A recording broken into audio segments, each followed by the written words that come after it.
Ул көннәрне Ходай күрсәтмәсен, дип башлады сүзен Орчада яшәүче тыл ветераны Әлфия апа Акберова. 1941 елның 22 июне. Илебез тарихына кара хәрефләр белән язылган көн. Мәктәпләрдә чыгышлар гөрләп, укучылар сөенешеп каникулларга киткән генә вакыт. Җәйнең ямьле, кояшлы мотор көнендә илебез өстен кара болыт каплый. Фашист Германиясы сугыш башлый. Алда канлы күз яшьләре, рәнҗү, сагыш белән сугарылган 1418 көн һәм төн. Бу көннәрне Ходай күрсәтмәсен инде, дип каршы алды безне Орчада яшәүче тыл ветераны Әлфия апа Акберова. Бүген башына матур итеп ак яулыгын бәйләгән бу мөлаем тыйнак ак әбигә тормышта ачысын да, төшесен дә татырга туры килә. Ул вакытларны искә төшергәндә, әле дә вакыты белән яулык чите белән генә күз яшьләрен сөртеп ала Әлфия апа. Ул көннәрне бүгенге тормыш белән чагыштыра торганмыни соң, дип сөйләп китте бала чагын сугыш урлаган ветеран. Шул көннән бер гамсез балачак тәмамлана. Бер көн мәктәпкә, бер көн укырга йөри кыз. Ул вакытта 3нче сыйныфка бардым микән, дип дәвам итә Әлфия апа. Уракта, амбарда, ындыр табагында, колхозда нинди эш бар, барысында эшли кыз. Яшелчә бакчасында бригадир да була ул. Ындырда көне буе эшләгәннән соң, кеше юк дип, төнгә дә калдыралар иде. Төнлә дә суга идек. Өлкәнрәк булгач, комбайн тирәсендә эшләдек.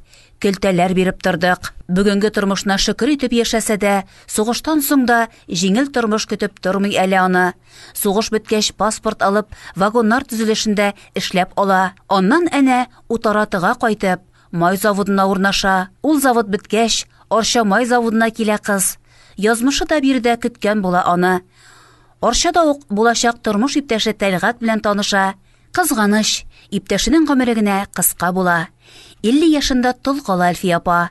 Тәлгать абыйга 54 яшь була. Әлфия апа, гаиләдә ничә бала идегез? Әтиегезне сугышка алдылармы? Әти бабай инде безнең каты әти. Мин иң кечесе 10 яшендәйм. Бүтәннәре бар да, әнә шул 28 елга абый китми калды. 25 елга абыйны да алдылар, 14 елга абыйны да алдылар. Аннан калганнар инде хатын кызлар япай тракторга укыды. Нурулла белән Марузага итеп алып киттеләр. Перм ягына. Шулай итеп без ике абый белән мин калдым иде. Апай тракторга укып, тракторда басуда сөрде инде. Сугыш вакытында колхозда нинди эшләр башкардыгыз? Колхозда bütün işte эшләдек инде урагын. Шул 10 яшеннән әле урак тоттырып табып салып киттеләр. Аннан инде дәүрәк була башлагач амбарларда эшләдек инде. Аннан Яшелчәдә бригадир булып та эшләдем инде. Бар Яшелчәсендә дә эшләдем, шулай итеп эшләдек инде. Сугышка кадәрге тормышны хәтерлисезме? Тормыш җайсыз түгел булмагандыр. Мин 10 яшендәйм сугыш башланганда. Үзем балайым. Күршедә шул минем күкләр бар иде. Шул уйнидер ягында әни бар, шул идәнне севереп, чынаякларны җыештырмыйча идән салып китмәде инде. Шуларны җыештырып эшләп, әзрәк уйнап керер инде, тагын ашарга әзерләргә кирәк.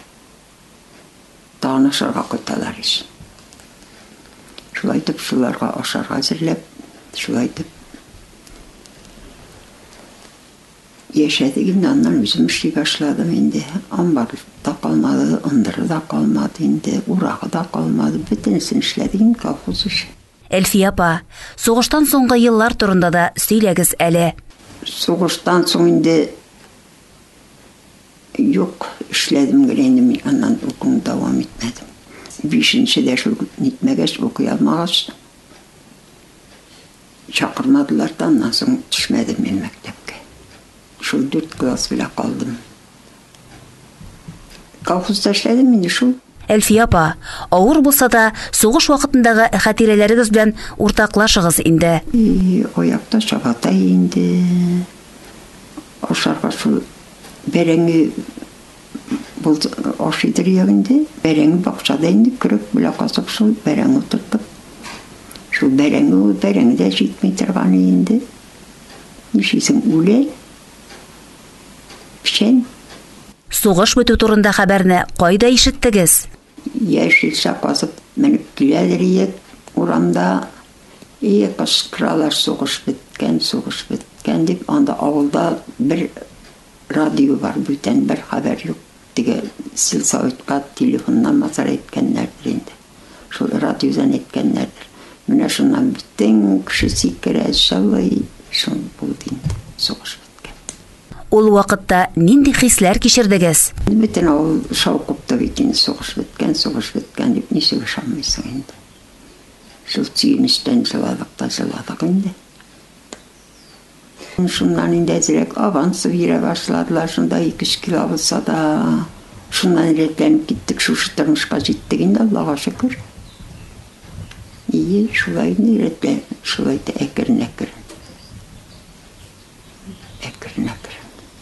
Шешене бүлүкчеләр дә булды эшкә.